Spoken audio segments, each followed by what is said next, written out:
ইয়াকুব নবী আছে না, বাস করিতেন কেনানে, সবার চাইতে ভালোবাসতেন ইউসুফকে। একই রাত্রে খবে দেখলেন ইউসুফকে, চন্দ্র সূর্য সিজদা করেন তাহাকে। আল্লাহু আকবার বলি। ঘটনা হইল ইউসুফ আলাইহিস সালাম, হযরতে ইয়াকুব আলাইহিস সালাতু ওয়াস সালামের বড় স্ত্রী মারা যাওয়ার পরে হযরতে ইউসুফ আলাইহিস সালাতু ওয়াস সালামের মায়ের নাম হলো রাহিলা। এই রাহিলাকে বিবাহ করলেন ইউসুফ আলাইহিস সালাতু ওয়াস সালাম।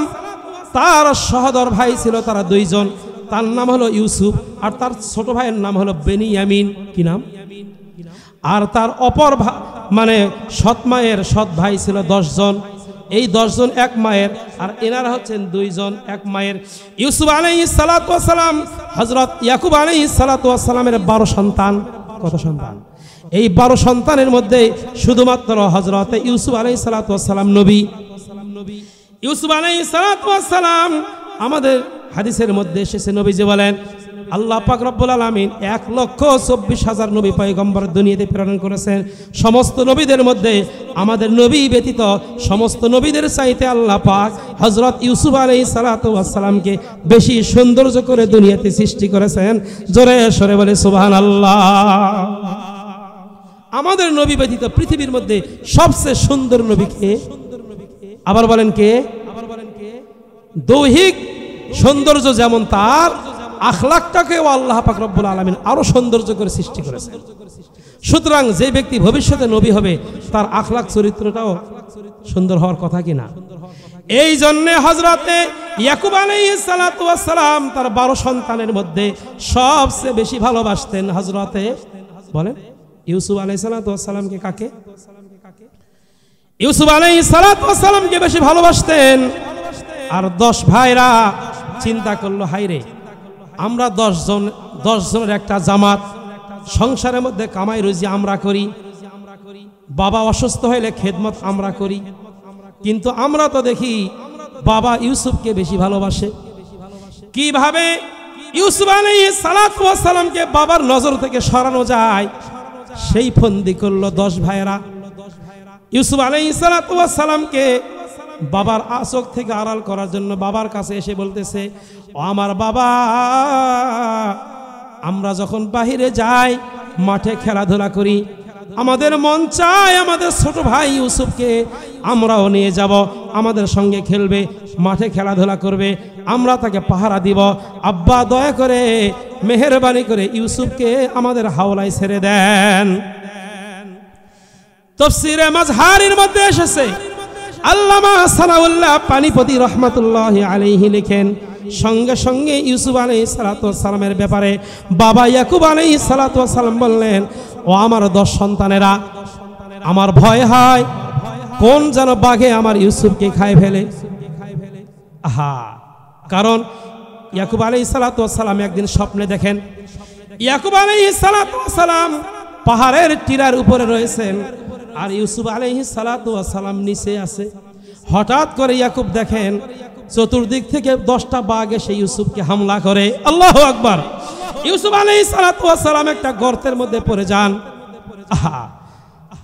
হযরত ইয়াকুব আলাইহিস সালাতু ওয়াস সালাম চিন্তা করলেন যে এরকম 10 জন 10টা বাঘ আসবে, আসলে বাঘ নয়, বাঘ রূপী হলো এই 10টা আমার সন্তান। ভাইয়েরা আমার, যাই হোক শেষ পর্যন্ত ইউসুফ আলাইহিস সালাতু ওয়াস সালামকে বাবার কাছ থেকে নিলেন। বাবা তাকায় রয়েছেন, আমার ইউসুফকে তার সৎ ভাইরা নিয়ে যায় মাঠে ময়দানে খেলা করার জন্য। বাবা তাকাই আছেন, এক ভাই কোলে করে নেয়, এক ভাই আরেক ভাইয়ের কাছ থেকে কোল থেকে নিয়ে নিজে কোলে উঠাইয়া নেন, আদর করেন, সোহাগ করেন, কত যত্ন করে ছোট ভাইকে নিয়ে যায়। যখনই বাবার চোখের থেকে আড়াল হয়ে গেছে ইউসুফ আলাইহিস সালাতু ওয়াস সালামকে ঠাস করে জমিনের মধ্যে ফালাইয়া দিয়েছে। ভাইরা আমার, ইউসুফকে লাঠি আর গুড়ি ইউসুফ আলাইহিস সালাতু ওয়াস সালামের হাত পা বেঁধে উকতুলু ইউসুফ আবিদরাহুহু আরদাই ইয়াখলু লাকুম ওয়াজহু আবিকুম ওয়া তাকুনু মিন বাদিহি কওমান সালিহিন। তারা বলে আমরা গভীর কূপের মধ্যে একে নিক্ষেপ করব, না হয়তো অন্য কোথাও আমরা তাকে হত্যা করব, অথবা কূপের মধ্যে যদি নিক্ষেপ করি জিন্দেগিতে কোনোদিন আর বাবাও জানবে না, ইউসুফ আর বাবার চোখে পড়বে না, আর বাবার কাছে গিয়ে আমরা বলবো ইউসুফকে বাঘে খেয়ে ফেলেছে, আর এই অপরাধের জন্য আমরা আল্লাহর কাছে তওবা করে নিব, কিচ্ছা খতম হয়ে যাবে। পরবর্তীতে ইউসুফ না থাকলে বাবা আমাদের 10 ভাইদেরকে বেশি ভালোবাসবে। ভাইয়েরা আমার, এই 10 জন ভাই, অনেক লম্বা কথা। সূরা ইউসুফ আহসানুল কসাস, উত্তম কাহিনী। লম্বা কথা আমি বলতে চাই না, খুব সংক্ষেপে আমি কথাগুলো বলতে চাই। শেষ পর্যন্ত ইউসুফ আলাইহিস সালাতু ওয়াস সালামকে তার হাত পা বেঁধে তার কাপড়কে খুলে নিয়ে আল্লাহর নবী ইউসুফ আলাইহিস সালাতু ওয়াস সালামকে কূপের মধ্যে নিক্ষেপ করে দেয়। ভাইরা আমার, দুনিয়া থেকে ইউসুফ আলাইহিস সালাতু ওয়াস সালামকে তুলে দেওয়ার জন্য, খতম করার জন্য ভাইরা এই ফন্দি করলো।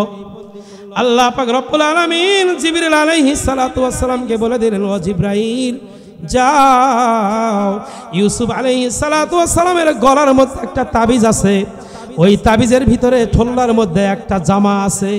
সুবহানাল্লাহ বলেন। এটা হলো বেহেশতি পোশাক। ইউসুফ আলাইহিস সালাতু ওয়াস সালামকে তুমি ওই পোশাকটা পরাইয়া দাও। বলবেন হুজুর এই পোশাকটা আবার কোথায় থেকে আসলো?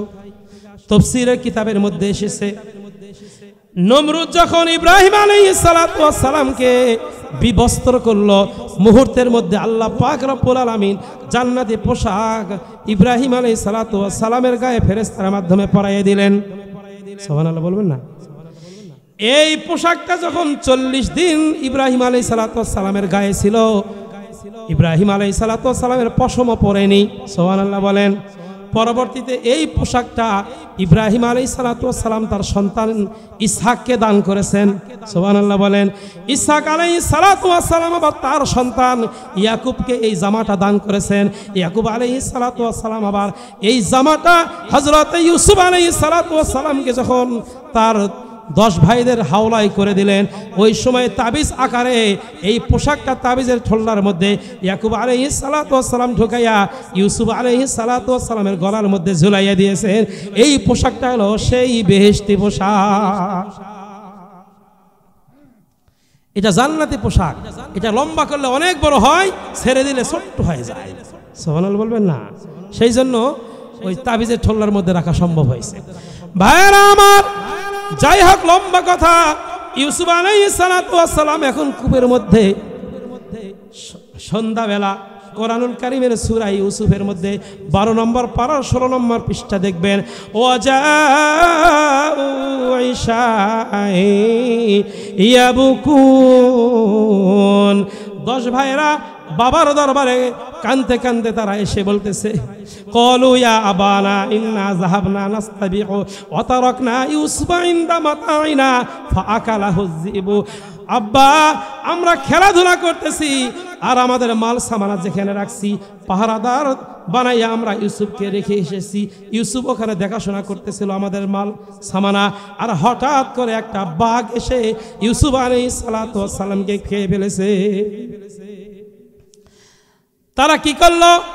শেষ পর্যন্ত ইউসুফ আলাইহিস সালাতু ওয়াস সালামের যে জামাটা ছিল, একটা দুম্বা বা ছাগল জবাই করাইয়া দুম্বা বা ছাগলের রক্ত ইউসুফ আলাইহিস সালাতু ওয়াস সালামের জামার মধ্যে ভরাইয়া বাবা ইয়াকুবকে দেখাইয়া বলতেছে, এই যে ইউসুফের জামা, বাঘে ইউসুফকে খেয়ে ফেলেছে। ভাইরা আমার, সূরা ইউসুফ থেকে সরাসরি আমি বলতেছি, সূরা ইউসুফের তরজমাগুলো আপনি পড়বেন।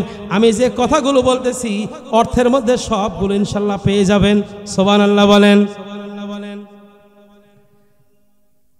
বাবা ইয়াকুব আলাইহিস সালাম সব বুঝছেন যে এগুলো তোমাদের মন বানাইয়ে দিয়েছে, তোমরা এগুলো সাজাইছো, এগুলো তোমরা নাটক করেছো।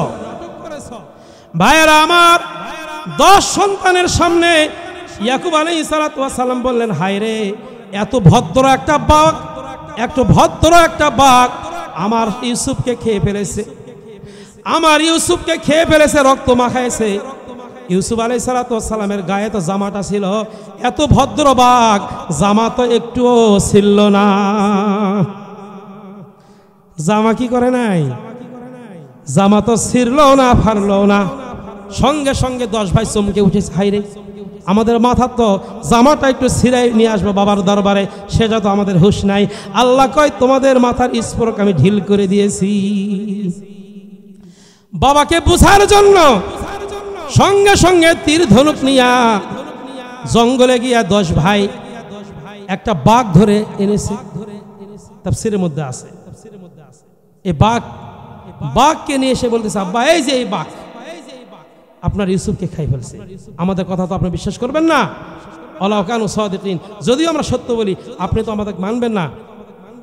ভাইরা আমার, হযরতে নবী ইয়াকুব আলাইহিস সালাম জঙ্গলের বাঘকে ডাকে বললেন, তার মাথায় হাত বুলিয়ে, হে জঙ্গলের বাঘ তুমি জঙ্গলে থাকবা, তুমি কেন আমার ইউসুফকে খেয়ে ফেলেছো? আমার ইউসুফ কি অপরাধ করেছিল? সঙ্গে সঙ্গে আল্লাহ পাক রব্বুল আলামিন বাঘের জবান খুলে দিয়েছে। ওগো আল্লাহর নবী, আপনার সন্তান ইউসুফকে খাওয়া তো দূরের কথা, জিন্দেগিতে আমি ইউসুফকে তো আমি দেখি নাই। ভাইরা আমার, সঙ্গে সঙ্গে মিশর সিরিয়ার থেকে একটা বণিকের দল ব্যবসার কাজে আসছে, তাদের পানির প্রয়োজন। হঠাৎ করে দেখে একটা জঙ্গল, হঠাৎ করে একটা বিরান, একটা কূপ, যেই কূপ অনেক গভীর কূপ, পানি নেওয়ার জন্য ওখানে বালতি নামাইয়ে দিল। বালতি নামার সঙ্গে সঙ্গে আল্লাহ পাক রব্বুল আলামিন জিব্রাইলকে বললেন, ও জিব্রাইল ওই বালতির মধ্যে আমার ইউসুফকে তুমি বসাইয়া দাও। বালতির লোক যখন বালতি উঠাইছে, হাজা ইয়া বুশরা হাজা গোলাম, বালতির মধ্যে দেখা যায় আসমানের সূর্যটা যেন বালতির মধ্য থেকে উঠে এসেছে। সুবহানাল্লাহ, সুবহানাল্লাহ। ইউসুফ আলাইহিস সালামকে আস্তে করে আল্লাহ পাক রব্বুল আলামিন সেই কূপ থেকে উপরে উঠায় নিলেন। সুবহানাল্লাহ বলেন। ভাইরা দূর থেকে এসে দেখতেছে, কি ব্যাপার, আমরা যে ইউসুফকে মারার জন্য কূপে নিক্ষেপ করছি, এখন তো দেখি কূপ থেকে সেই ইউসুফ উঠে গেছে। সুবহানাল্লাহ বলেন। দৌড়ে এসে দেখে ইউসুফ আলাইহিস সালাম যাকে মারার জন্য কূপের মধ্যে নিক্ষেপ করেছি, এখন তো দেখি অত্যন্ত সহি সালামতে সেই ইউসুফ বেরিয়ে আসে। ভাইরা বলে ওই লোকদেরকে, এ আমাদের পলাতক গোলাম, আমাদের গোলাম পলাই আসছে, এটা আমাদের গোলাম, তোমরা যদি একে চাও তাহলে আমাদের কাছে আমাদেরকে মূল্য দিতে হবে। কোরআন শরীফের মধ্যে এসেছে, দারাহিমা বাক্সিং দারাহিমা মাদুদা অশারাহু বিসামানিম বাক্সিং দারাহিমা মাদুদা। 20 দিরহামের বিনিময়ে ভাইয়েরা ইউসুফ আলাইহিস সালামকে ওই বণিকদের হাতে 20 দিরহামের বিনিময়ে ইউসুফ আলাইহিস সালামকে বিক্রয় করে দেয়। ভাইয়েরা আমার, বণিকদের হাতে এখন হযরত ইউসুফ আলাইহিস সালাম, এরা আবার কি করবে? এরা মিশরের মার্কেটের মধ্যে নবী ইউসুফ আলাইহিস সালামকে উঠান। সুবহানাল্লাহ বলেন। আল্লাহ পাক রব্বুল আলামিন নবী ইউসুফ আলাইহিস সালামের যে সৌন্দর্য, মনে আসেনি আপনাদের? আমাদের নবী ব্যতীত তামাম পৃথিবীর সমস্ত নবীদের চেয়ে সবচেয়ে বেশি সৌন্দর্য নবী কে ছিলেন? বলেন না কেন, কে? হযরত ইউসুফ আলাইহিস সালাম, নবী ইউসুফ আলাইহিস সালাম। ভাইরা আমার, মিশরের মানুষ, মিশরের মার্কেটে এলান হয়ে গেছে, এত সুন্দর পৃথিবীর মধ্যে এত সুন্দর গোলাম আর মিশরের মার্কেটে কোনোদিন ওঠে নাই। এমন একটা গোলাম এসেছে, কে তাকে ক্রয় করবা? এলান দেওয়া হলো। ভাইরা আমার, ইউসুফ আলাইহিস সালামের মূল্য 100 টাকা, 200 টাকা, 500 টাকা না। ইউসুফ আলাইহিস সালামকে ক্রয় করার জন্য সুন্দর একটা কাহিনী এখন আসতেছে, সুন্দর কথা। ওই জামানার মিশর যে বাদশা ছিলেন, ওই বাদশার নাম ছিল রায়্যান। কি ছিল? ওই বাদশা রায়্যানের অধীনে যে অর্থমন্ত্রী ছিলেন, যাকে বলা হয় আজিজে মিসির। কি বলা হয়? এই আজিজে মিসির, এই আজিজে মিসিরের স্ত্রীর নাম হলো জুলাইখা। কি খা? জুলাইখা, এই জুলাইখা ছিল ইয়ামান দেশের বাদশার একমাত্র রানী, একমাত্র কন্যা, রানীর একমাত্র কন্যা। এই ইয়ামান দেশের এক বাদশার একমাত্র কন্যা জুলাইখা একদিন একটা স্বপ্ন দেখে। স্বপ্নটার কিছু না, স্বপ্ন দেখে হযরত ইউসুফ আলাইহিস সালাতু ওয়াস সালামকে, সুবহানাল্লাহ বলেন। ভাইরা আমার, নবী ইউসুফ আলাইহিস সালাতু ওয়াস সালামকে উনি বললেন স্বপ্নে, ও আল্লাহর বান্দা, তোমাকে আমি কোথায় পাবো জীবনে? তিনি বলেন, আমাকে যদি তুমি পেতে চাও, মিশরের আজিজে মিসর, মিশরের বাদশার অর্থমন্ত্রীর ঘরে তুমি আমাকে পাবা। জুলাইখার ঘুম ভেঙে যায়। জুলাইখা তালাশ করে, আমি কিভাবে তাকে পাবো? জুলাইখা যুবতী নারী, বাদশাহ বিবাহ দেওয়ার জন্য প্রস্তাব দিয়েছে। সারা পৃথিবীর সমস্ত রাজা বাদশার সন্তানেরা জুলাইখাকে বিবাহের প্রস্তাব দেয়, কিন্তু কারো প্রস্তাবে জুলাইখা রাজি হয় না। জুলাইখা ওই অপেক্ষায় আছেন যাকে স্বপ্ন দেখেছেন নবী ইউসুফ আলাইহিস সালাতু ওয়াস সালাম। নবী ইউসুফকে পাওয়ার জন্য জুলাইখা বড় আশাবাদী। জোরে বলে সুবহানাল্লাহ। তবে তিনি ঠিকানা বলেছেন যে আমি কিন্তু আজিজে মিসরের সঙ্গে বিবাহ হব। ভাইরা আমার, ইয়ামানের বাদশা প্রস্তাব দিল রায়ানকে, মিশরের বাদশাকে, আপনার অর্থমন্ত্রীর সঙ্গে আমার মেয়ের বিবাহ হবে। আমার মেয়ে তো কোথাও মানে না, তো বলতেছেন আমার মেয়েকে বিবাহের প্রস্তাব আমি দিলাম, তোমরা এখানে এসে বিবাহ নিয়ে চলে যাও। বাদশা বলে না, আমরা ওখানে যাব না। আপনার মেয়েকে যদি আপনি বিবাহ দিতেই চান, আমরা আপনার দরবারে যাব না, আপনার মেয়েকে আমাদের দেশে এনে বিবাহ দিতে হবে। যদি পরবর্তীতে স্বামী স্ত্রীর মাঝে কোনো গন্ডগোল হয়, তাহলে আমরা বলতে পারবো আমরা তো আপনার মেয়েকে বিবাহ করতে যাই নাই, আপনারাই তো গলায় বেঁধে দিয়েছেন। ঠিক না ভাই? ঠিক।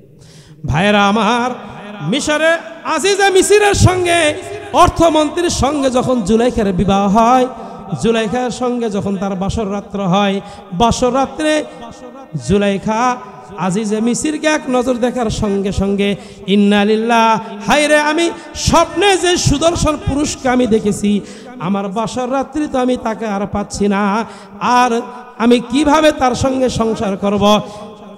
যেহেতু তার একটা সমস্যা ছিল, যে সমস্যার কথা এটা বলা একটা লজ্জার বিষয়, কিন্তু উনি কষ্ট করে আজিজে মিসরের ঘরেই তিনি সংসার করতেছেন, কষ্ট করে, জিন্দেগিতে আর কাউকে বলেন না। জোরে বলে সুবহানাল্লাহ। এদিকে যখন মিশরের মার্কেটের মধ্যে যখন ইউসুফ আলাইহিস সালাতু ওয়াস সালামকে উঠানো হলো, সারা পৃথিবী খবর হয়ে গেল যে এরকম একটা সুন্দর সুদর্শন বালক পৃথিবীর মধ্যে আর এত সৌন্দর্য আর আমরা কোনো গোলামকে দেখি নাই।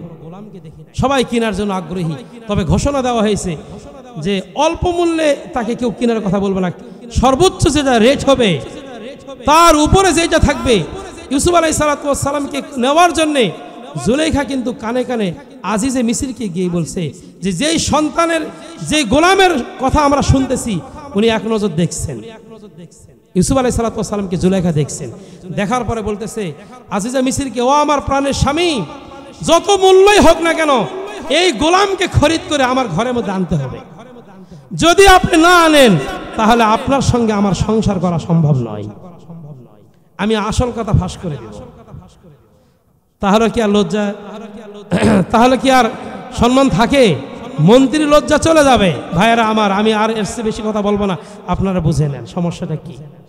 ভাইয়েরা আমার, মিশরের মার্কেটে খরিদ্দারেরা বলে এই গোলামকে আমরা 1 লক্ষ টাকা দিব, কেউ বলে 5 লাখ, কেউ বলে 1 কোটি, কেউ বলে 5 কোটি। সুবহানাল্লাহ বলেন। আজিজে মিসর জুলাইখার পক্ষ থেকে রেট দেয়, কয় তোমরা যে যত কোটি টাকা বলবা তার থেকে আরো 5 কোটি দাম বেশি দিয়ে আমি এই গোলামকে খরিদ করব। ইলাহা ইল্লাল্লাহ, লা ইলাহা ইল্লাল্লাহু মুহাম্মাদুর রাসূলুল্লাহ সাল্লাল্লাহু। ভাইরা আমার, আল্লাহ যে আমাদেরকে সৃষ্টি করেছেন আল্লাহর ইবাদতের জন্য, বলেন কিসের জন্য? বলেন তো কিসের জন্য? ইবাদত দুই প্রকার, বলেন কয় প্রকার? আমি বলবো ইনশাল্লাহ। এই কথাগুলো একটু শোনেন। ইবাদত দুই প্রকার, একটা ইবাদতের নাম হলো ইবাদতে বদনী, আর একটা ইবাদতের নাম হলো ইবাদতে মালি। বদনী মানে হলো শারীরিক ইবাদত, আর একটা ইবাদতের নাম হলো আর্থিক ইবাদত। কি ইবাদত? আর্থিক ইবাদত। অর্থের বিনিময়ে যে ইবাদত হয় তার নাম বলা হয় আর্থিক ইবাদত। নিজের শরীর দেহ দিয়ে যে ইবাদত করা হয় সেই ইবাদতের নাম হলো শারীরিক ইবাদত। অনেক সময় শারীরিক ইবাদত থেকে আর্থিক ইবাদতের মূল্য আল্লাহ তাআলার কাছে অনেক বেশি হয়, অনেক প্রিয় হয়। জোরে শরীফ বলি সুবহানাল্লাহ, সুবহানাল্লাহ। ভাইরা আমার, আমরা সংসারের পিছনে খরচ করি, বিবি বাচ্চার পিছনে খরচ করি, করি কিনা বলেন? কি জন্য করেন? বিবি বাচ্চাকে আমরা মহব্বত করি, সংসারকে মহব্বত করি, এই জন্য আমরা সংসারের পিছনে খরচ করতে কোনো দ্বিধাবোধ করি না। খরচ করা মানেই হলো আমরা আমাদের পরিবারকে ভালোবাসি। আমি যদি দিনের রাস্তায় খরচ করি, ইসারের সওয়াবের রাস্তায় যদি খরচ করি, দিনের রাস্তায় যদি খরচ করি, প্রমাণ হবে আল্লাহ আমি তোমার দিনকে ভালোবাসি, এই জন্য দিনের পথে আমি খরচ করতেছি। যারা বলেন প্রমাণ হবে কিনা বলেন? প্রমাণ হবে কিনা? আল্লাহ তাআলা প্রমাণ, আল্লাহ তাআলা তো জানেনই। আল্লাহ পাক রব্বুল আলামিন হাদিসের মধ্যে এসেছে আস-সাদাকাতু বুরহান, এই দলিল হয়ে যাবে সদকা। কাল হাসরের ময়দানে আল্লাহ পাক রব্বুল আলামিনের কাছে নাজাতের জন্য আল্লাহ পাক রব্বুল আলামিন প্রমাণ হিসাবে দান সদকাকে প্রতিষ্ঠিত করবেন। এই জন্য আমরা কিছু আমরা দান করব ইনশাআল্লাহ। কি বলেন? করব তো ইনশাআল্লাহ, সকলে ইনশাআল্লাহ আমরা মানসিকভাবে প্রস্তুতি গ্রহণ করি ইনশাআল্লাহ। ভাইয়েরা আমার, ইউসুফ আলাইহিস সালাতু ওয়াস সালামের এই ঘটনাকে আল্লাহ পাক আহসানুল কসাস বলেছেন। যে ঘটনাকে স্বয়ং আল্লাহ পাক সুন্দর ঘটনা, সুন্দর কাহিনী বলেছেন, সেই ঘটনাকে সুন্দর না হয়ে পারে? আপনারা বোঝেন নাই? আপনাদের মনে কষ্ট হচ্ছে তাই না? হ্যাঁ, শেষ করব। ভাইরা আমার, শেষ পর্যন্ত হযরতে ইউসুফ আলাইহিস সালাতু ওয়াস সালাম দাম কষাকষির এক পর্যায়ে কত দিয়ে ইউসুফকে কিনা যাবে, কিতাবের মধ্যে এসেছে হযরতে ইউসুফ আলাইহিস সালাতু ওয়াস সালামের শরীরের যে ওজন ছিল তার ওজন বরাবর স্বর্ণ দিয়ে ইউসুফ আলাইহিস সালাতু ওয়াস সালামকে ক্রয় করে আজিজে মিসির জুলাইখার ঘরে ইউসুফকে উঠাইছেন। জোরে সরে বলে সুবহানাল্লাহ। তখন তার বয়স কিতাবের মধ্যে লেখে 19 বছর, 18-19 বছর। যখন কূপের মধ্যে নিক্ষেপ করে তখন তার বয়স ছিল 17 বছর। 1-2 বছর পরে তার বয়স হয়েছে 19 বছর। 19 বছরের একটা সন্তানের ওজন কেমন হইতে পারে? ওই পরিমাণ স্বর্ণ দিয়ে ইউসুফ আলাইহিস সালাতু ওয়াস সালামকে ওই বণিক দলদের কাছ থেকে আজিজে মিসির ক্রয় করে জুলাইখার ঘরে নিলেন। এখন জুলাইখা চিন্তা করলেন, আমি যাকে স্বপ্নে দেখেছি ওই ব্যক্তি এখন আমার ঘরে। সুবহানাল্লাহ বলেন। ভাইরা আমার, যাকে মারার জন্য কূপের মধ্যে নিক্ষেপ করা হলো, ওই কূপ থেকে আল্লাহ পাক রব্বুল আলামিন উঠাইয়া তাকে হেফাজত করলেন। সুবহানাল্লাহ বলেন। শুধু তাই না, মিশরের বাজারে উঠাইয়া স্বর্ণের ওজন, শরীরের ওজন বরাবর স্বর্ণ দিয়ে ক্রয় করে, এটা কি তার মর্যাদা হয় না? আল্লাহ পাক রব্বুল আলামিন স্বয়ং বাদশার মন্ত্রীর ঘরে আল্লাহ পাক রব্বুল আলামিন তাকে উঠালেন। শুধু তাই না, একটু পরে আপনারা শুনবেন যে এক পর্যায়ে আল্লাহ পাক রব্বুল আলামিন মিশরের খাদ্যমন্ত্রী, অর্থমন্ত্রী আল্লাহ পাক রব্বুল আলামিন হযরতে ইউসুফ আলাইহিস সালাতু ওয়াস সালামকে করেছেন। শুধু তাই না, পুরা মিশরের বাদশা আল্লাহ পাক রব্বুল আলামিন ইউসুফ আলাইহিস সালাতু ওয়াস সালামকে দান করে আল্লাহ পাক সর্বোচ্চ পর্যায়ের ইজ্জত সম্মান ইউসুফ আলাইহিস সালাতু ওয়াস সালামকে দান করেন। আল্লাহ বলেন, ওয়া ইন্নী হাফিজুন আলিম, আমি এইভাবে হাফিজ, এভাবে হেফাজত করি আমি আল্লাহ পাক রব্বুল আলামিন। যাকে তারা 10 ভাইয়েরা মারার জন্য এত কিছু করলো, আমি আল্লাহ পাক রব্বুল আলামিন ইউসুফ আলাইহিস সালাতু ওয়াস সালামকে বড় বড় 3টা নিয়ামত দান করেছি। সুবহানাল্লাহ বলেন। 1 নম্বর, স্বপ্নের ব্যাখ্যা করার যোগ্যতা আমি ইউসুফকে দান করেছি। সুবহানাল্লাহ বলেন। 2 নম্বর, আমি আল্লাহ পাক রব্বুল আলামিন ইউসুফ আলাইহিস সালাতু ওয়াস সালামকে নবুয়ত দান করেছি, মানে নবী করেছি। 3 নম্বর, ইউসুফ আলাইহিস সালাতু ওয়াস সালামকে আমি আল্লাহ বাদশা বানাইছি। একদিক দিয়ে নবী, অপর দিক দিয়ে বাদশা। সুবহানাল্লাহ বলেন। এই ইজ্জত আল্লাহ পাক রব্বুল আলামিন নবী ইউসুফ আলাইহিস সালাতু ওয়াস সালামকে দান করেছেন। ভাইরা আমার, আলোচনা কোন দিকে নিয়ে যাব? সামনে মাহে রমজান, কি বলেন? ঠিক না? এখন ইউসুফ আলাইহিস সালাতু ওয়াস সালাম আছেন কোথায়? বলেন জুলাইখার ঘরে। কোথায় কোথায় আছেন? জুলাইখার ঘরে। ভাইরা আমার, জুলাইখার মন খুব আকৃষ্ট ইউসুফকে পাওয়ার জন্য। وراودته التي هو في نفسها وغلقت الأبواب وقالت هيت لك قال معاذ الله إنه ربي أحسن مثواي إنه لا يفلح الظالمون। 12 নম্বর পারার 17 নম্বর পৃষ্ঠা আপনারা পড়ে এর অর্থ ওখানে এত সুন্দর করে দেওয়া আছে। ভাইরা আমার, হযরতে নবী ইউসুফ আলাইহিস সালাতু ওয়াস সালাম, আল্লাহর নবীদের বৈশিষ্ট্য, এক মুহূর্তের জন্য আল্লাহকে তারা ভুলে থাকেন না। সুবহানাল্লাহ বলেন। এক মুহূর্তের জন্য নবীরা আল্লাহকে ভোলেন না, আল্লাহকে ভোলেন না। এজন্য আল্লাহ তাআলা বলেছেন ফাজকুরুনি আযকুরুকুম, ও বান্দা তুমি আমাকে স্মরণ করো, আমি তোমাকে স্মরণ করব। ভাইরা আমার, নবী ইউসুফ আলাইহিস সালাতু ওয়াস সালাম জুলাইখার ঘরে বসে আল্লাহ পাকের মারিফাতের সাগরে ধ্যানমগ্নে তিনি মশগুল। জুলাইখা এসে হযরত ইউসুফ আলাইহিস সালাতু ওয়াস সালামকে নিজের দিকে আকৃষ্ট করতেছেন। ওগো ইউসুফ, তোমার মাথার চুলগুলো এত সুন্দর, তোমার মাথার চুলের মতো এত সৌন্দর্য কোন মানুষের চুল নাই। আকর্ষণ করতেছে। ইউসুফ আলাইহিস সালাতু ওয়াস সালাম বললেন, ওগো জুলাইখা, তুমি আমার মাথার চুলের সৌন্দর্যের বয়ান করতেছ। আমি যেদিন মারা যাব, আমি যেদিন দুনিয়া থেকে বিদায় গ্রহণ করে কবরে চলে যাব, আমার দেহ থেকে, আমার মাথা থেকে চুলগুলো আস্তে আস্তে খুলে যাবে, আস্তে আস্তে আমার মাথার থেকে চুলগুলো আলাদা হবে।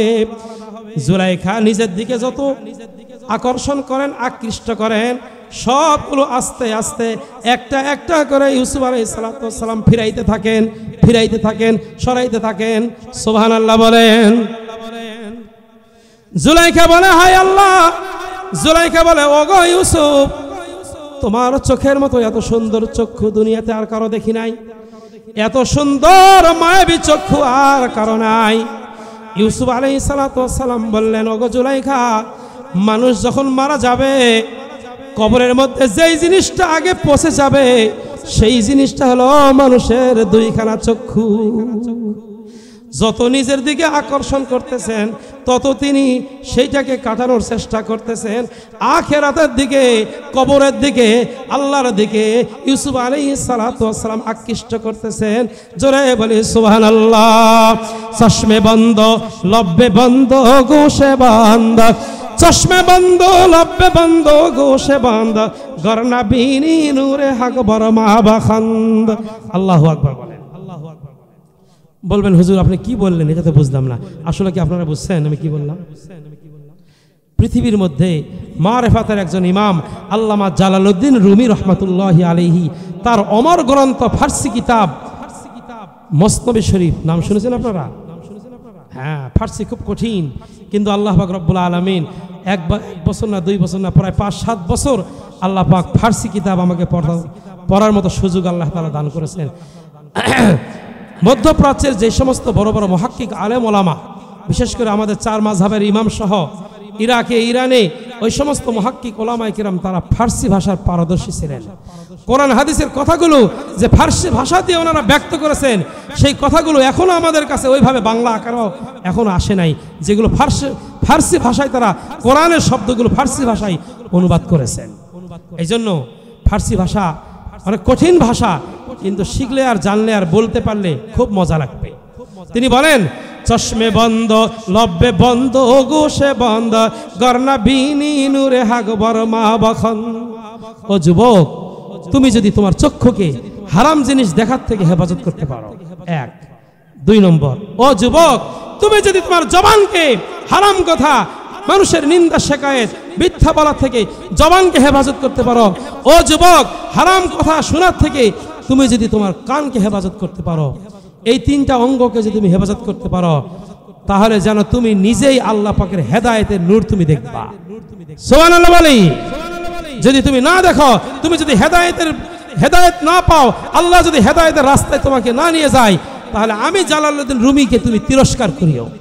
এই তিনটা অঙ্গের হেফাজত যদি তুমি করতে পারো। সুতরাং চশমে বন্ধ, লব্বে বন্ধ, গোশে বন্ধ, গরনা বিনি নূরে আকবর মা বখন্দ। কুল লিল মুমিনিনা ইয়াগুদ্দু মিন আবসারিহিম ওয়া ইয়াহফাযু ফুরুজাহুম ওয়া কুল লিল মুমিনাতি ইয়াগুদ্দুনা মিন আবসারিহিন্না ওয়া ইয়াহফাযনা ফুরুজাহুন্না। মুহতারাম হাজিরিন, বিশেষ অঙ্গকে হেফাজত করার জন্য স্বয়ং আল্লাহ পাক রব্বুল আলামিন সূরা নূরের মধ্যে আমাদেরকে নির্দেশ দিয়েছেন। আল্লাহ পাক যেন আমাদেরকে হেফাজত করার তৌফিক দান করেন, বলে আমিন। হযরত ইউসুফ আলাইহিস সালাতু ওয়াস সালাম এই চোখের হেফাজতের কথা বলতেছিলেন, বিভিন্ন অঙ্গ প্রত্যঙ্গের কথা বলতেছিলেন। শেষ পর্যন্ত নিজেকে মন্দ আমার দেবতা এগুলো দেখবে, দেবতার মুখ আমি ঢাকতেছি, চোখ ঢাকতেছি, যাতে করে আমাদের দেবতা না দেখে। নাউজুবিল্লাহ বলি। ভাইরা আমার, ইউসুফ আলাইহিস সালাতু ওয়াস সালাম বললেন, ওগো জুলাইখা, তোমার দেবতার মুখ কাপড় দিয়ে ঢাকা গেলেও আমার মাওলা রব্বে কারীমের কুদরতি চক্ষু কোনোদিন কাপড় দিয়ে ঢাকা যায় না। যারা বলেন ঠিক না বেঠিক? কাপড় দিয়ে ঢাকিলে তুমি দেবতার মুখ, কেমনে ঢাকিবা আমি বিধাতার মুখ, কেমনে ঢাকিবা আমি বিধাতার মুখ। ভাইরা আমার, ইউসুফ আলাইহিস সালাতু ওয়াস সালাম, ইউসুফ আলাইহিস সালাতু ওয়াস সালাম যখন দেখলেন হায়রে পরিস্থিতি অনেক নাজুক, তিনি আল্লাহ পাক রব্বুল আলামিনের কাছে দোয়া করলেন, আল্লাহ এই নারীর ফিতনা থেকে তুমি আমাকে দয়া করে হেফাজত করো। ইউসুফ আলাইহিস সালাতু ওয়াস সালাম আল্লাহ পাক রব্বুল আলামিনের কাছে দোয়াও করলেন। তিনি চিন্তা করলেন শুধু দোয়া করলে হবে না, আমার হাতে যতটুকু শক্তি আছে চেষ্টা, এই ফিতনা থেকে বাঁচার জন্য আমাকে চেষ্টা করা দরকার। তিনি বুঝছেন, দেখছেন যে ওখানে তালা লাগানো আছে, এরপরে ওই জায়গা থেকে তিনি তালা দরজার দিকে বাহির হওয়ার জন্য তিনি ছুটে দৌড়ে গেছেন। জোরে বলে সুবহানাল্লাহ। যখনই দৌড়ে চলে গেছেন, চেষ্টা করেছেন বান্দা আসায়ু মিন্নি ওয়াল ইতমামু মিনাল্লাহ, বান্দা হয় আমি চেষ্টা করব, বাকিটা আল্লাহ পাক রব্বুল আলামিন করবেন। ইউসুফ আলাইহিস সালাতু ওয়াস সালাম যখন দরজার কাছে গেছে, হঠাৎ করে ঠাস ঠাস করে 7টা তালা একেবারে খুলে গেছে। ইউসুফ আলাইহিস সালাতু ওয়াস সালাম ওই ফিতনার জায়গা থেকে তিনি দূরে সরে গেছেন। জোরে বলে সুবহানাল্লাহ। পিছন দিক থেকে ইউসুফ আলাইহিস সালাতু ওয়াস সালামের জামা টেনে ধরেছেন, ছিঁড়েও গেছে জামা। আল্লাহু আকবার বলি। ঠিক ওই মুহূর্তে আজিজে মিসর দরজার সামনে হঠাৎ করে উপস্থিত। আল্লাহু আকবার বলেন। এখন তো জুলাইখা লজ্জা পেয়ে গেছে, লজ্জা পেয়ে বলতেছে, তার স্বামীকে লক্ষ্য করে বলতেছে যে যে ব্যক্তি একজন মন্ত্রীর স্ত্রীর সঙ্গে এরকম বেয়াদবিমূলক আচরণ করতে পারে, তার শাস্তি আর কি হইতে পারে? তাকে তো জেলখানা পাঠানো দরকার। তাকে বুঝাইতেছে যে ইউসুফ আমার সঙ্গে এরকম একটা খারাপ আচরণ করতেছে, আর হে আমার স্বামী আজিজে মিসর, হঠাৎ করে এসে আপনি দেখতে পেলেন। এই একটা ঘটনা যখন ঘটে গেল, বাহির থেকে অনেক মানুষ আসছে এই পরিস্থিতি দেখার জন্য। একজন মহিলা আসছে, একজন মহিলার কোলে একটা শিশু সন্তান রয়েছে। সুবহানাল্লাহ বলেন। ইউসুফ আলাইহিস সালাতু ওয়াস সালাম বললেন, এই পরিস্থিতি কে ঘটালো আমি বলবো না, ওই কোলের শিশুর কাছে আপনি জিজ্ঞাসা করেন। আল্লাহ পাক রব্বুল আলামিন তার পয়গম্বর হযরতে নবী ইউসুফ আলাইহিস সালাতু ওয়াস সালাম, আল্লাহ পাক রব্বুল আলামিন পৃথিবীর কোন পয়গম্বরের চরিত্রের মধ্যে আল্লাহ পাক রব্বুল আলামিন কোনো কালি লেপন করেন নাই। জোরে সরে বলে সুবহানাল্লাহ। শোনেন, যে যুগে আল্লাহ পাক যেই নবী পয়গম্বরকে দুনিয়াতে প্রেরণ করেছেন, সেই যুগের মানুষের মধ্যে সর্বোত্তম উত্তম চরিত্র দিয়ে, উত্তম আখলাক দিয়ে আল্লাহ পাক রব্বুল আলামিন ওই জামানার মানুষের মধ্যে আল্লাহ পাক নবী পয়গম্বরকে প্রেরণ করেছেন। জোরে বলে সুবহানাল্লাহ, সুবহানাল্লাহ। ভাইরা আমার, সন্তানের জবান খুলে গেছে। ইউসুফ আলাইহিস সালাতু ওয়াস সালামকে নির্দোষী প্রমাণ করার জন্য আমি কথা শেষ করতেছি তাড়াতাড়ি। সন্তান বলতেছে, ও আজিজে মিসর। সন্তান যদি বলতো যে নিজেই যদি কিছু বলতো, তাহলে ওর মনে করতে পারতো যে সন্তানকে হয়তো জাদুকর, জাদু কোনো বিদ্যা শিখাইছে কিনা। সন্তান বলতেছে, আজিজে মিসরকে বিচারক বানায়া নিজে তিনি পরামর্শ দিচ্ছে। ও আজিজে মিসর, আমি বলতেছি শোনেন, কে দোষী আর কে নির্দোষী এটা আপনি প্রমাণ করবেন। ইউসুফের জামা যদি সামনের দিকে ছিঁড়া হয়, ইউসুফ দোষী, জুলাইখা নির্দোষী।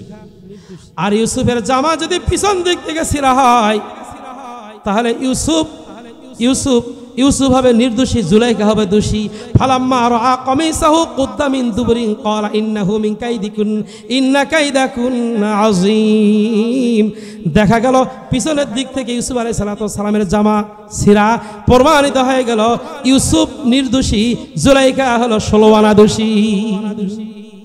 আল্লাহু আকবার বলি, ইন্না কাইদাকুন্না আযীম। মুহূর্তের মধ্যে মহিলারা কিন্তু আবার কথা পাল্টাইতে পারে। ভাইরা আমার, সম্পূর্ণ আজিজে মিসির এখন বুঝলেন যে আসলে দোষটা সম্পূর্ণ আগাগোড়া জুলাইখার। কিন্তু জুলাইখার দোষ হলে কি হবে?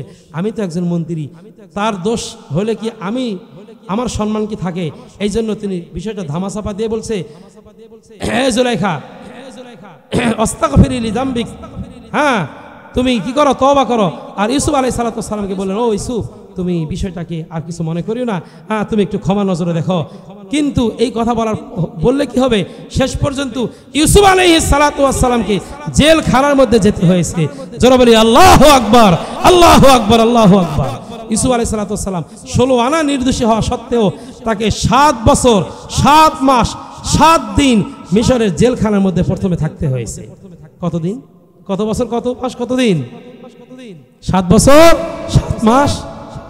হ্যাঁ, তাফসিরে মারিফুল কোরআন আপনারা খুলে দেখবেন, তাফসিরে কিতাবের মধ্যে, তাফসিরে মারিফুল কোরআনের মধ্যে, তাফসিরে জালালাইনের মধ্যে, তাফসিরে মাযহারি আল্লামা সানাউল্লাহ পানিপতি রাহমাতুল্লাহি আলাইহি, তাফসিরে ইবনে কাসিরের মধ্যে, তাফসিরে ইবনে কবিরের মধ্যে, তাফসিরে বাইজাবির মধ্যে, তাফসিরে কাশশাফের মধ্যে, তাফসিরে রুহুল বায়ানের মধ্যে, রুহুল মাআনি আল্লামা মাহমুদ আলুসি রাহমাতুল্লাহি আলাইহি এই ঘটনাগুলো এত সুন্দর করে তাফসিরের কিতাবের মধ্যে এনেছেন। ভাইরা আমার, আমি মাওলানা পাশ করার পরেও আল্লাহ পাক রব্বুল আলামিন আরো 2টা বছর তাফসিরের উপরে আল্লাহ পাক পড়ার কিছু সুযোগ দান করেছিলেন। এই যে কথাগুলো বলতেছি সমস্ত তাফসিরের আলোকেই বলতেছি। তো মুহতারাম হাজিরিন, সূরা ইউসুফের মধ্যে আল্লাহ তাআলা যত বিধিবিধান নাজিল করেছেন, আল্লাহ পাক যত হক বাতিলের কথা নাজিল করেছেন, সূরা ইউসুফের মধ্যে একটা মানুষের পারিবারিক ব্যক্তিগত জীবন, সাংসারিক জীবন, পারিবারিক জীবন, সামাজিক জীবন, আন্তর্জাতিক জীবন, রাষ্ট্রীয় জীবন, আন্তর্জাতিক জীবন একজন মানুষের কেমন হতে পারে, সমস্ত বিধিবিধান সূরা ইউসুফের শুরু থেকে শেষ পর্যন্ত আল্লাহ পাক রব্বুল আলামিন সব কিছু বিধিবিধান সূরা ইউসুফের মধ্যে আল্লাহ পাক নাজিল করেছেন। এত গুরুত্বপূর্ণ একটি সূরা হলো সূরা ইউসুফ। জোরে বলে সুবহানাল্লাহ, সুবহানাল্লাহ। এখন জেলখানা যাবেন হযরত ইউসুফ আলাইহিস সালাম। এরপরে আমি বাকি কথাগুলো বলবো। ভাইয়েরা আমার, এরকম একটা মাহফিল করতে গেলে আর্থিক অনেক খরচ। আম্মাজান হাওয়া আলাইহিস সালামের কবর আছে, আপনারা যাবেন, এই সমস্ত জায়গাগুলো দেখবেন। শুধু হজ করে চলে আসবেন, আর তো জীবনে যাওয়া হবে না। এই ঐতিহাসিক জায়গাগুলো দেখা। এখানে মাকবারায় হাওয়া আলাইহিস সালামের কবরের পাশে একজন না, দুইজন না, 500 জন নবীর কবর আছে। সেই কবরগুলো আল্লাহ পাক আমাকে জিয়ারত করাইছেন। এরপর আসেন, মক্কার মধ্যে একটা মসজিদ আছে, মসজিদে খায়েব, মিনাতে। এই মিনাতে তো হাজী সাহেবরা 8 তারিখে যায়। তো এই মসজিদে খায়েফে একজন না, দুইজন না, 70 জন নবীর কবর আছে। তার মধ্যে হযরত হারুন আলাইহিস সালামের কবর ওখানে আছে, মুসা আলাইহিস সালামের ভাই। এগুলো জিয়ারত করবেন। তো ভাইয়েরা আমার, বলতেছিলাম বীরে রুমা, নবীজি বলছেন, ও আমার সাহাবীরা, এই বীরে রুমার পানি বড় মিষ্টি পানি। মানে ওখানে চিনি দিয়ে মিষ্টি করা হয়েছে এমন না, লবণাক্ত পানি যেই পানি না, যেই পানি লবণ মুক্ত ওই পানিকে বলা হয় মিষ্টি পানি, যেগুলো খাইলে তৃপ্তি আসে।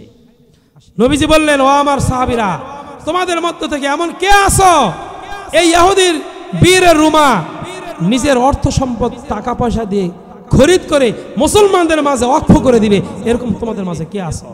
হযরত ওসমান রাদিয়াল্লাহু তাআলা আনহু বলেন, লাব্বাইকা ইয়া রাসূলুল্লাহ, আমি আছি। সুবহানাল্লাহ বলেন, সুবহানাল্লাহ বলেন। 3 লক্ষ দিরহাম দিয়ে, দিরহামের বিনিময়ে হযরত ওসমান বলে, এই টাকাগুলো একান্ত আমার ব্যক্তিগত, এগুলো হালাল টাকা।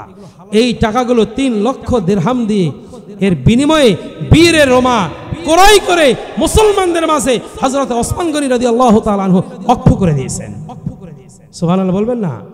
মিশকাতুল মাসাবি 551 নম্বর পৃষ্ঠা, বাবে মানাকিবে কুরাইশ, মানাকিবে সাহাবী, মানাকিবে ওসমানের মধ্যে এই হাদিসগুলো রয়েছে। আমি 4 বছর এই হাদিসগুলো আমি ছাত্রদেরকে, মিশকাতের জামাতের ছাত্রদেরকে কিতাবের মধ্যে পড়াইছি। তো মুহতারাম হাজিরিন, এরপরে নবীজি সাল্লাল্লাহু আলাইহি সাল্লাম বললেন, ও আমার সাহাবীরা, মসজিদে নববীর জায়গা, মুসল্লিদের জায়গা হয় না। তোমাদের মাঝে এমন কে আসো নিজের অর্থ সম্পদ দিয়ে মসজিদে নববীর জায়গা ক্রয় করে দিবা? হযরত ওসমান রাদিয়াল্লাহু তাআলা আনহু দাঁড়াইয়া বললেন, ইয়া রাসূলুল্লাহ, আমি দেব। 20,000 দিরহামের বিনিময়ে মসজিদে নববীর জায়গা ক্রয় করে দিয়ে হযরত ওসমান রাদিয়াল্লাহু তাআলা আনহু মসজিদে নববীর জায়গা সম্প্রসারণ করে দিলেন, বৃদ্ধি করে দিলেন হযরত ওসমান রাদিয়াল্লাহু তাআলা আনহু। সুবহানাল্লাহ বলেন। হযরত ওসমান রাদিয়াল্লাহু তাআলা আনহু আছেন, নবীজি এরকম এক সমাবেশে এটা বলে শেষ করছি, বলছেন যে আমি তবুকের যুদ্ধে যাচ্ছি, সময়টা খুব গরমের সময়, অভাবের সময়, তোমরা কে কি আসো এই যুদ্ধে চাঁদা দেওয়ার জন্য তোমরা একটু দাও। ওসমান রাদিয়াল্লাহু তাআলা আনহু বলছেন, ওগো আল্লাহর রাসূল, হুজুর আমি বেশি পারতেছি না, আমি 100টা উট দিতেছি, আমার নামে আপনি 100টা উট লেখেন। সুবহানাল্লাহ বলবেন না? শুধু তাই না হুজুর, 100টা উট, উটের গদির জিনপোস্ট, ওই যে একটা মোলায়েম একটা কার্পেট থাকে আপনার, বেডশিটের মতো বিছানো থাকে, এটাকে বলা হয় জিনপোস্ট। আমি উট দিব, গদি দিব, জিনপোস্ট দিব, 100টা আমার নামে লেখেন। সুবহানাল্লাহ। তলোয়ারের কথাও আছে। এরপরে লিখেছেন, এরপর নবীজি আবার উৎসাহ দিলেন, আর কে কি দাও?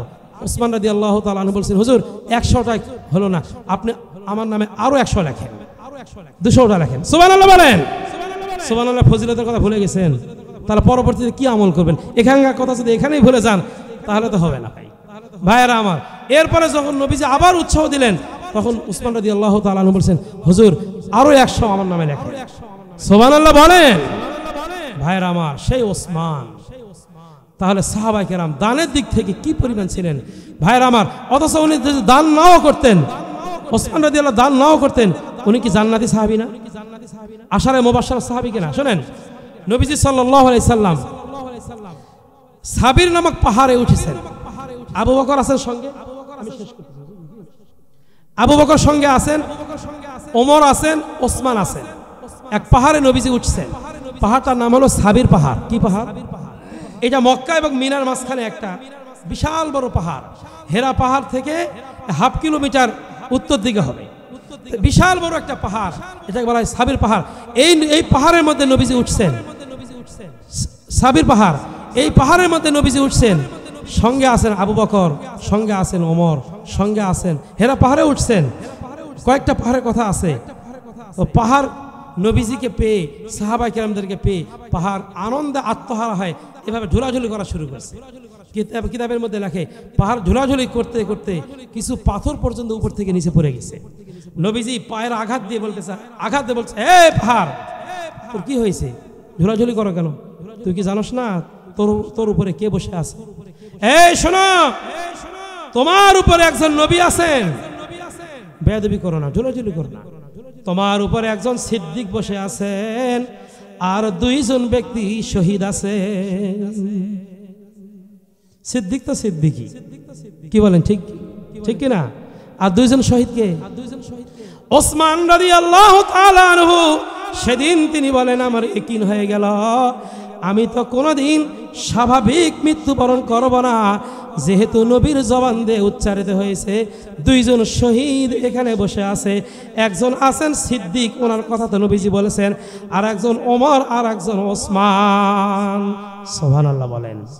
ভাইয়েরা আমার, ইউসুফ আলাইহিস সালাতু ওয়াস সালাম, এখন এই যে একটা মন্ত্রীর ঘরে ইউসুফ আলাইহিস সালাতু ওয়াস সালামকে কেন্দ্র করে মন্ত্রীর স্ত্রী এরকম একটা ঘটনা ঘটলো, এটা সমাজের মধ্যে যতই গোপন করুক না কেন এটা ছড়াই যাবে না?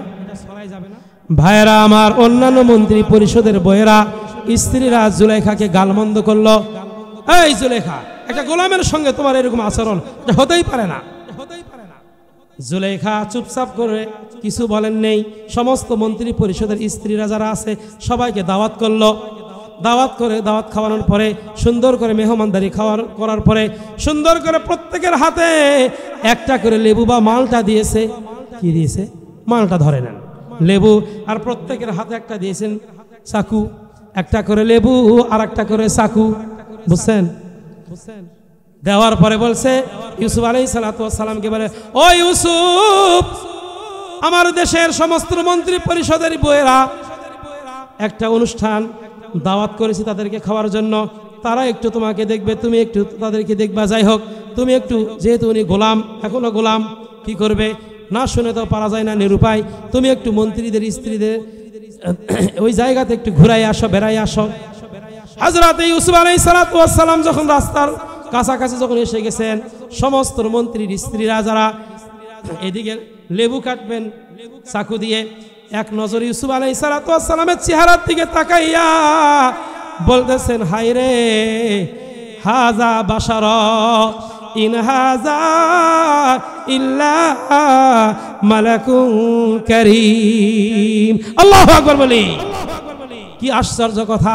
হাই রে, এত সুন্দর মানুষ, আসলে তো মানুষ নয়, এটা তো মানুষ নয়, হাযা মালাকুন কারীম, এটা তো একজন ফেরেশতা।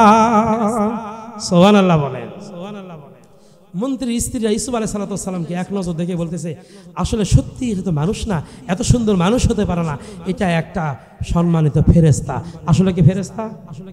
আসলে কি মানুষ? এই কথা বলতে গিয়ে লেবু আর কাটে নাই।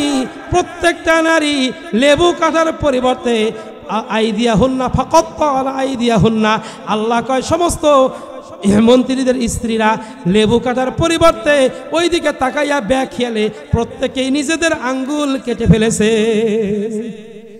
সৌন্দর্য মুগ্ধ হয়, কোন দিকে তাকাইতে কি করে ফেলেছে, নিজের হুঁশ নাই চেহারা দেখে। এখন ইউসুফ আলাইহিস সালাম মানে এই দৃশ্য দেখে জুলেখা কয়, ও মন্ত্রী পরিষদের স্ত্রীরা, তোমরা একটু সময়ের জন্য ইউসুফের দিকে তাকাইয়া লেবু কাটার পরিবর্তে হাত কেটে ফেলেছো। দীর্ঘ 33টা বছর ইউসুফ আমার ঘরের মধ্যে আছে, তাহলে তোমরা চিন্তা করো আমার অবস্থাটা কেমন হইতে পারে, আমার অবস্থাটা কেমন হইতে পারে, আমি কত বড় দোষী। তোমরা তো হাত কেটে ফেলেছো, আমার সাথে দেখি তোমরা ডবল দোষী।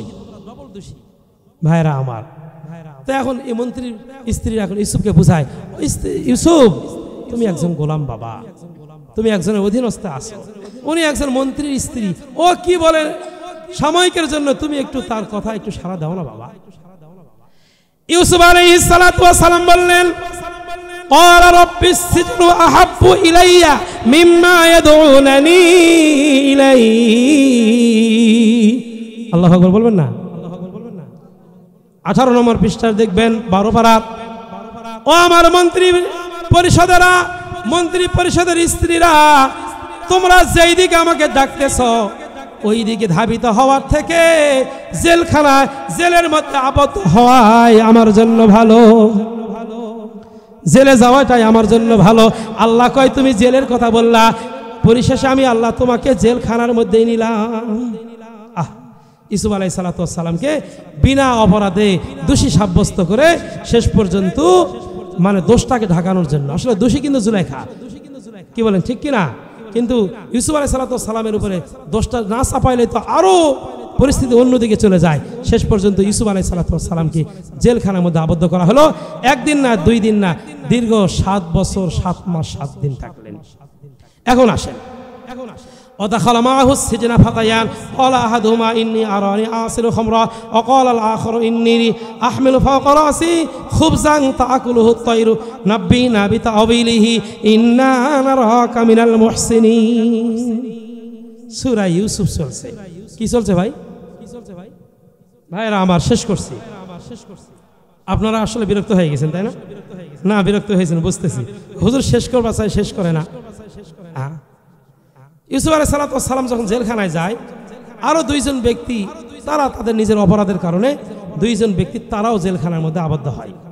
দাখালা মানে প্রবেশ করলেন, মাহু সিজনা তার সঙ্গে জেলখানার মধ্যে, ফাতায়ান, ফাতায়ানের তাসনিয়া হলো ফাতায়ান, 2 জন যুবক। ক্বালা আহাদুহুমা ইন্নী আরানি আসিরু খায়রা। এই যে 2 জন ব্যক্তি, এরা যখন জেলখানা থাকলো, 2 ব্যক্তি 2টা স্বপ্ন দেখলো জেলখানার মধ্যে। যাই হোক, ওইদিকে আমি আর বলতে চাচ্ছি না। খুব কঠিন 2টা স্বপ্ন দেখলো। এই স্বপ্নের ব্যাখ্যা, আল্লাহু আকবার, ইউসুফ আলাইহিস সালাম সুন্দর করে স্বপ্নের ব্যাখ্যা করে দিলেন। ভাইরা আমার, সময় শেষ। এখন মিশরের বাদশার নাম কি বলছিলাম? রায়ান। আজিজ মিসর তো ও তো মন্ত্রী, আসল বাদশা হলো রায়ান। রায়ান একদিন স্বপ্নে দেখলো যে 7টা, এটাও আয়াতের মধ্যে আছে, সবগুলো আয়াতের অর্থ করছি আমি, সবগুলো আয়াত টানতে গেলে তর্জমা করে শেষ করতে পারবো না, শুধু খালি বাংলাও বলতেছি।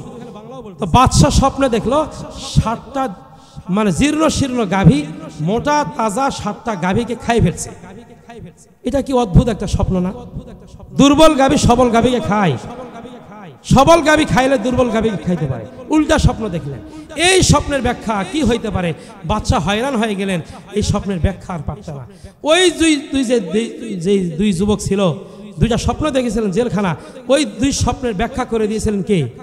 ইউসুফ আলাইহিস সালাম। ওই 2 জনের মধ্যে একজন বেরিয়ে আসছেন খালাস হয়ে, সে আবার বাদশার শরাব পান করায়। সে বলতেছে, বাদশা জাহাপনা, জেলখানার মধ্যে যে একজন ব্যক্তি বিনা অপরাধে আবদ্ধ করা হয়েছে জেলখানার মধ্যে, ইউসুফ, উনি কিন্তু সব ধরনের স্বপ্নের সুন্দর ব্যাখ্যা দিতে পারে। সুবহানাল্লাহ বলেন। ওখানে তাকে আর রাখা যাবে না, আপনার দরবারে আনেন, আপনার স্বপ্নের বিবরণ তার কাছে পেশ করেন। স্বপ্নের বিবরণ শুনে ব্যাখ্যা কি হবে? সারা দুনিয়ার সব মানুষ সক্ষম, উনি স্বপ্নের ব্যাখ্যা দিতে সক্ষম। সুবহানাল্লাহ বলেন। এরপরে ইউসুফ আলাইহিস সালামকে যখন আদেশ করা হলো জেলখানা থেকে বের হয়ে আসেন, ইউসুফ আলাইহিস, আমরা হলে কি করতাম? যখন আদেশ হলো বের হওয়া, আমরা তো একে দৌড়ে বের হতাম।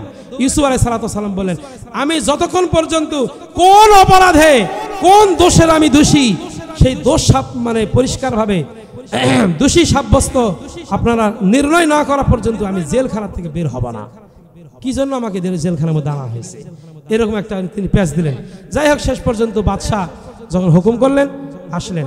আসার পরে বাদশাহ যখন এই সমস্ত কথাগুলো বললেন, তখন তিনি বললেন যে স্বপ্নের ব্যাখ্যা হবে যে 7 বছর ফসল হবে আপনার দেশে, আর 7 বছর হবে কি অনেক দুর্ভিক্ষ হবে। ভাইরা আমার, শেষ পর্যন্ত ইউসুফ আলাইহিস সালামের অনেক জ্ঞান বুদ্ধি দেখে বাদশাহ হতভম্ব হয়ে গেছে যে এরকম এই জগতের মধ্যে সবচেয়ে বড় জ্ঞানী, সবচেয়ে বড় আলেম, সবচেয়ে বড় বুদ্ধিমত্তা, সবচেয়ে বড় ইবাদতগার, সবচেয়ে বড় বুজুর্গি, সবচেয়ে বড় যত ভালো দিক আছে ওই জামানার মধ্যে নবী ইউসুফ আলাইহিস সালাম। তার ইউসুফ আলাইহিস সালামের এতগুলো গুণ তার মাঝেই তো থাকবে, আর কারো মাঝে থাকবে নাকি? তখন বাদশাহ মুগ্ধ হয়ে বলছে যে তুমি মন্ত্রিত্ব দায়িত্ব। তখন তিনি বলছেন, ওয়াইন্নী হাফিজুন আলিম, আমাকে অর্থের দায়িত্বটা আমাকে দেন। উনি চেয়ে নিয়েছেন, যদিও চেয়ে নেওয়া ঠিক না, ব্যাখ্যার মধ্যে এসেছে যে আল্লাহ পাক রব্বুল আলামিন তাকে এই দায়িত্ব তিনিই একমাত্র সঠিকভাবে পালন করবেন, দেশের সমস্ত মানুষের খাদ্যের নিরাপত্তা তিনি দিতে পারবেন। বিষয়গুলো আল্লাহ পাক তাকে জানাইছিলেন, এই জন্য জানিয়ে নিয়েছেন। শেষ পর্যন্ত হজরতে ইউসুফ আলাইহিস সালামের যখন বিভিন্ন গুণ সবকিছু দেখলো, আর বাদশাহ রায়ান বলল যে আমার বাদশাহের আর দরকার নাই। ইউসুফ আলাইহিস সালাম ছিল আগে মন্ত্রী, অর্থমন্ত্রী, এখন রায়ান পদত্যাগ করে ইউসুফ আলাইহিস সালামকে মিশরের বাদশাহ বানাই দিলেন। সুবহানাল্লাহ বলেন। এখন ইউসুফ আলাইহিস সালাম গোটা মিশরের বাদশাহ। এখন ওই যে 10 ভাই তারা আছেন কোথায়? সিরিয়াতে। মনে আছে ঘটনা আপনার? ওই 10 ভাই অভাব অনটন পড়েছে সিরিয়াতে, তারা রিলিফ নেওয়ার জন্য ইউসুফ আলাইহিস সালামের দরবারে আসছে। ইউসুফ আলাইহিস সালাম দেখে তাদেরকে চিনতে পারছে, এরা আমার ভাই। ভাইয়েরা আমার, বাকি কথা থাক এই পর্যন্ত। শেষ পর্যন্ত ইউসুফ আলাইহিস সালাম ওখান থেকে 10 ভাই, বাপ মাও সবাই এসেছে মিশরে। এসে সর্বপ্রথম তার জামানায় সম্মানার্থে সেজদা করা যাইছিল। তার 11 ভাই বনিয়ামিন সহ, মা বাবা সহ ইউসুফ আলাইহিস সালামকে সেজদা করলেন। ওই যে তিনি বলেছিলেন বাবাকে যে ইন্নী রাআইতু আহাদা আশারা কাওকাবা ওয়া শামসা ওয়াল কমারা রাআইতুহুমনি সাজিদিন, আমি স্বপ্ন দেখলাম 11টি তারকা মানে 11 জন ভাই, সূর্য মানে আমার বাবা, সূর্য মানে মা, আর চন্দ্র মানে আমার বাবা। এই 11টি ভাই মা বাবা আমার পায়ে সেজদা করলেন। যাকে মারার জন্য কূপের মধ্যে ফেলানো হলো, আল্লাহ পাক রব্বুল আলামিন কূপ থেকে হেফাজত করে শেষ পর্যন্ত মিশরের বাদশা বানাইয়া নবুয়ত দান করে, সমস্ত নিয়ামত দান করে, সর্বোচ্চ পর্যায়ের ইজ্জত আল্লাহ তাআলা আল্লাহর নবীকে দান করেছেন। আল্লাহ তাআলা আমাদের সবাইকে সূরা ইউসুফের তাফসীর আমাদেরকে বুঝে বাকি জীবন আল্লাহর কোরআন থেকে সবক হাসিল করে আমল করার তৌফিক দান করেন। সামনে মাহে রমজান, আল্লাহ তাআলা আমাদের সকলে হায়াতে তৈয়বা দান করেন, আমিন বলি।